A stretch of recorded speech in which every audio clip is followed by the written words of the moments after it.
by saying reward. Add foo var2. First, the commit message is now fixed, like magic. We're almost done.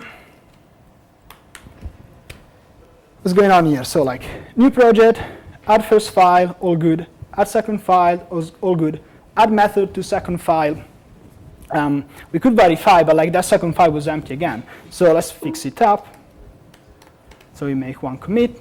Fix implementation of method for second. Let's fix up this one again. Add useless function, add foo var to first, revert useless function. We'll get to that later. How many times do you like try to do things and then you revert them and you are left over with all that mess, junk in your Git history? Well, the like super advanced warning, you need to know what you're doing feature of Git Rebase Interactive is that it allows you to remove commits from the history simply by saying, I don't want to see you ever again. And the commit is gone. Now, we can force push.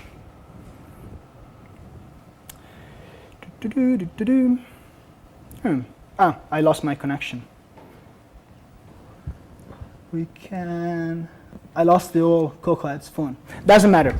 We can. It is there. You ran out of data. I reckon. No, it is there. Sorry, I didn't see. Maybe I can see. Okay.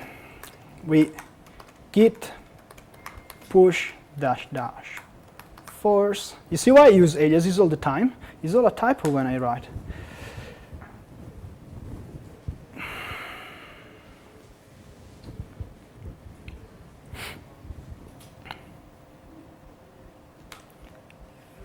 And now, our Git history is all neat and tidy. The diff is the same. The Git history is all neat and tidy. And if the witch looks at this, she's very happy.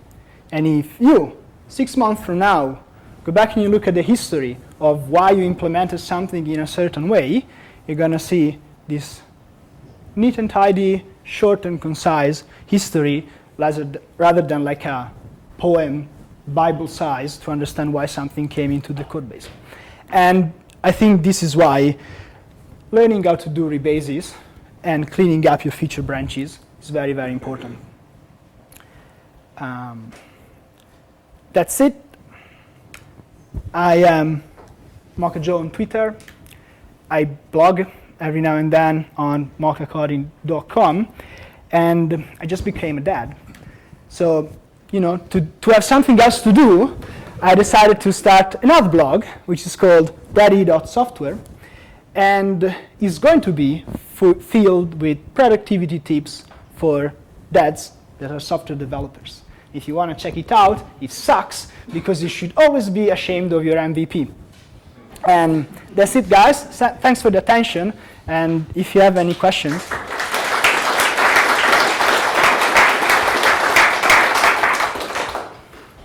So I recently did my first commit to, or my first pull request to an open source library. So I did RX script, and I had 6 commits. Right? So I was pretty proud of that. I did 6 commits to this library, but I should have squashed them. Because I like, hey, I should do this, and then the library owner was like, you should probably fix this up. I was like, okay, cool, I'll do that. And then he said, you should probably do this. I'm like, okay, yeah, I could do that. But how are you gonna block this? Is what I'm gonna say. Yeah, I think I need to. Because I don't know how. I really want to go back on this and then fix up. I've never done a fix up on my entire life. Yeah, that's all right. Well, there's way better resources than my handwritten slides to learn this. But like, yeah, it is the thing is, it is air quote dangerous, because you're rewriting the history of your branch, and if you mess up, you don't have that commit anymore. This is why you should just, Well, okay, exactly. I don't know how to do that. That's even, that you need to pass the wizard apprentice level to learn how to do that, I guess. Or like if you know how to do that, you clearly have passed the wizard apprentice level. So I use a bit different technique. Yeah. So I do my feature branch, and the branch gets like really long, so it has like 60, 70 commits, and the paging gets really, really tedious. Yeah. So what I do is I create another branch from my feature branch, and Yeah. then visit that new branch, the branch that my original feature branch was created from. That means that I will have as unstaged files, all the files that I created are changed. Yeah. And then I pick files from that set to create the commits. Okay. But the annoying project file needs to be manual. Yeah. So if I add new files, then I need to add them into Xcode. Yeah. Yeah.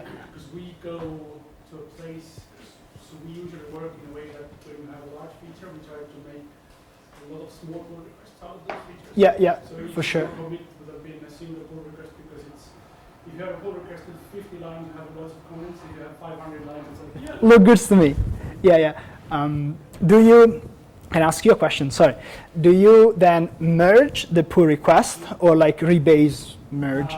We actually squash it all to a single commit. Okay. All the small commits are just for the reviewers. Yeah, So that okay. you have a very clear way of reviewing Okay. stuff. Yeah. I have feelings about that approach, but there's also questions. So who goes first? Blas? Yeah, I believe that knowing how to use tools like interactive rebase and rebase in general is very important, so thank you. And obviously there are other tools like that, like amending, which also requires force pushing sometimes, if you already push that. Yeah. And like cherry picking commits, which might work well with in your scenario. And I do believe that keeping the git history is important, especially even if you're doing little fix-ups, because sometimes these fix-ups are, I believe, may actually be your own learnings about how your code works or how you should implement something. Yep. And that means that if you keep that in place, that'd be like a self-doc, like a documentation for that other developer to. Yep. But, just one thing. Actually, what I want to say is, the real, for those of us who are not terminal junkies, but more like mouse users, Yeah. Git up, just Git up, because it allows you to do all these things, which are really powerful with moving commits, removing commits, squashing commits, all that, like with single clicks or single commands. It's really powerful. Yeah, and it has this nice tree visualization thing that is pretty neat. It's really good. And something else. Oh, that's fine. Okay. Thank you, Blas. Ben? So I'm just going to play devil's advocate here.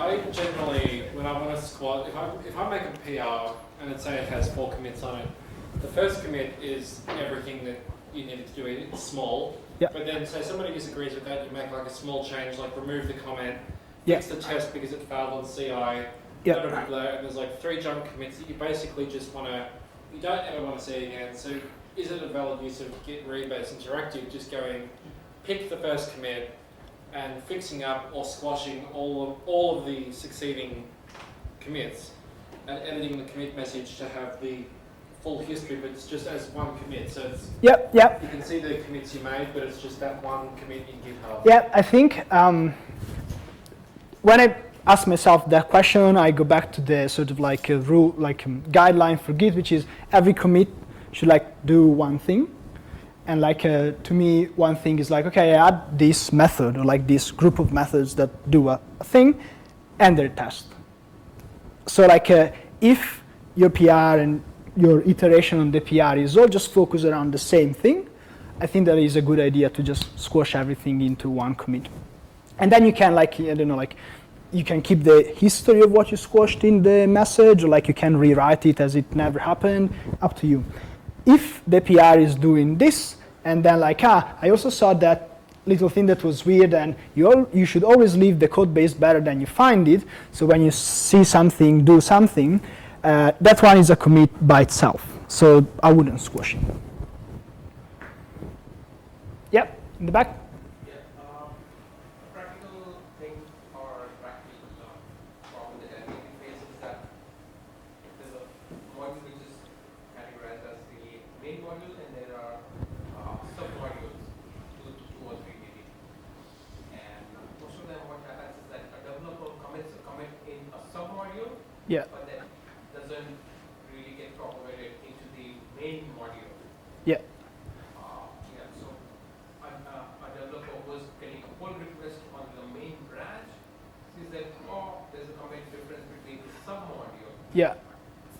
So would Relay.js be able to tackle that? All right. So basically, the question was, what if I have Git submodules, and I have a lot of branches, and I move the references of the submodules around in the branches, and then I do a rebase? Can I fix it up? Well, the answer is yes. You can do it, because like the submodule to Git is just like another, like, yeah, this file points to this reference of the commit, and just then it fetches out by himself. It's just super messy, because it's hard to keep. I found it very messy, hard to keep all that stuff in my head, and like already travel through time with the Xcode project file is, challenging at times. The submodules are even worse. So the answer is don't use submodules. I'm glad you laughed, because that wanted to be a joke. I'm not very good at making jokes, but submodules are hard, and maybe you need to be very careful and sometimes say, you know what, the pragmatic thing to do here is not to waste hours rebasing and just do a dirty old merge and whatever. At iFlix, do you rebase if you do, like, let's say what you do? Do you do PRs at iFlix? Yep. Alright, so You don't put commit to Just roll it on master all the time. So like, okay, so let's say the PR reviewers, let's say you've been working on feature blah, right? So you're gonna do that, and then do you do this process? Like, let's say like I implemented X feature and I did 20 commits. Do you squash the commits? Get rid